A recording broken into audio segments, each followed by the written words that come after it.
Hey everybody, this is Chris Pope with CED Solutions, the computer education solution. We're the world's leader in IT certification and computer training, and as well as boot camps. And this is a series we're going to be producing on different topics involving Windows 7, Server 2008, Server 2008 R2, bunch of different things we're going to be doing on our YouTube channel, as well as on our blog at blog.cedsolutions.com. We'll also be producing some podcasts, so keep an eye out on all of our different social media sites for a lot of the different things we're going to be doing. And also don't forget we have a discount coupon code where you can get $100 off the cost of any CED Solutions training by using the coupon code CED YouTube when you call in. Without further ado, this series is going to be on deployment with Windows 7 and Windows Server 2008. And I'm going to kind of do a small introduction to Wake, and as the following videos and articles get written and being recorded, we're going to, of course, get a little deeper into that. So to get started, let's talk about what Wake is. Wake is Windows Automated Installation Kit, and you can go to Microsoft's website and search for Wake, or go to Bing or a search engine of your choice and type Wake, W-A-I-K. And then you'll find the download link for it. And then from there, just download Wake to your hard drive. Wake is 992.2 megs, relatively large. It's grown quite a bit over the years, but it's a good little package. It used to be able to download the different tools that Wake comes with separately. Microsoft decided to put it all in one package, and now they're kind of forcing you to get the package versus being able to just download the different tools that it comes with separately. Once you download Wake, it's a little image file. You can open it up in Windows 7 or 2008 and burn it to a DVD, or pretty much go from there. And then, of course, once you have that, you can install it. You can also, if you download a program kind of like Magic ISO or something, you can mount straight into the image and just install it that way. Once you've got that installed, you're good to go. You have Wake, you're ready to start goofing around with it. What I wanted to do in this introduction was just sort of spend a little time explaining the different tools, and as we get a little further in over the coming days, I'm going to be delving deeper into each one of these tools. So you have the Windows Automated Installation Kit. One of the main tools that comes with this is called the Windows SIMS tool, Windows SIM, System Image Manager tool. And it's used to manage and open your different images. You can also create answer files and distribution shares.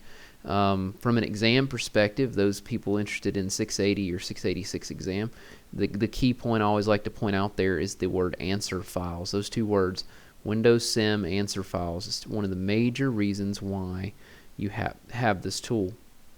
So you get it right there when you go and install it. It'll be right there in your program files. And this is what you'll be using to manage some of your different images. And as you can see, the different things are categorized. So I'll take a deeper look at that in the coming days. The next command you have is called ImageX. ImageX is completely a command line tool that you can use when booting up off of either Windows PE or directly from command line. The key thing there is it's used to capture and deploy images. So that is the tool that Microsoft recommends you use for capturing and deploying your images. The next tool is called DISM. This is a relatively new one. We just recently got this when Windows 7 and Windows Server 08 R2 came out. Deployment Image Servicing Management is what that is. It's used to apply drivers, updates, language packs to the images both online and offline. The key point, and this is again sort of an exam thing for anybody planning to take those exams, is the word offline. That's a big deal. DISM was one of the first to be able to do that, to service some of these images offline, being able to apply drivers, updates, and language packs to an image without having to mount it, boot it online, all of that. So really great tool. We'll be taking a deeper look at that one as well. Key point again though is offline. Windows PE, that's a bootable environment that you can use off of a CD or a USB flash drive. So if you want to burn that to a CD, copy it to a flash drive based on an image, you can essentially run a bunch of different tools and control different environments from the command line. It has almost everything you would need to get a good kickstart of Windows being installed. Sadly, though, it is command line based. There are some graphical front ends that people have created out there, like BART PE and all that, but all in all, Windows PE is purely command line. It also comes with NIC drivers and all that, so you can map drives and stuff like that. This is sort of what has replaced the floppy boot disk over the years. So the other thing, and to kind of take a look at that, this is sort of what it looks like when you boot it up. I've booted up in a virtual machine. I'll take a deeper look at that in a few days when I cover this a little bit more. But when you boot up, this is what you get, and you have a bunch of different commands and things you can type from within Windows PE, like ImageX and all that, to capture images and deploy images, all from here. It is sort of a little tricky to build the initial Windows PE image. So unfortunately, it doesn't just come with an ISO. The old versions of Wake used to actually just come with an ISO you could burn. Now you actually have to create your own ISO before you can burn it to a CD or whatever. So we'll be taking a deeper look at that too. USMT, the User State Migration Toolkit.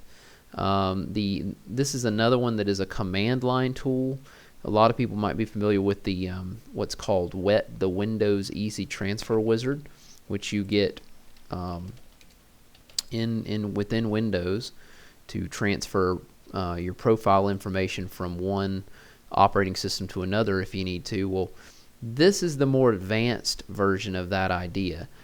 This is for migrating large amounts of people's profile at a time. A lot of the advanced commands, like removing certain files and allowing certain files to copy over, is all included in this command, in which the Windows Easy Transfer Wizard, the graphical tool, is not. So this tool contains two major commands. One's called load state and one's called scan state. So stay tuned. We'll take a deeper look at that. All right. So this is sort of just my little introduction video. I hope you guys out there watching, listening, have gotten a little bit out of it. And there's a lot more to come. So again, please stay tuned for more information we're going to be producing over the coming days. Check out cedsolutions.com. And my name is Chris Pope, and you can find all of my information at CED Solutions, as well as at chrispopes.info. Thanks a lot, and hope to hear from you guys.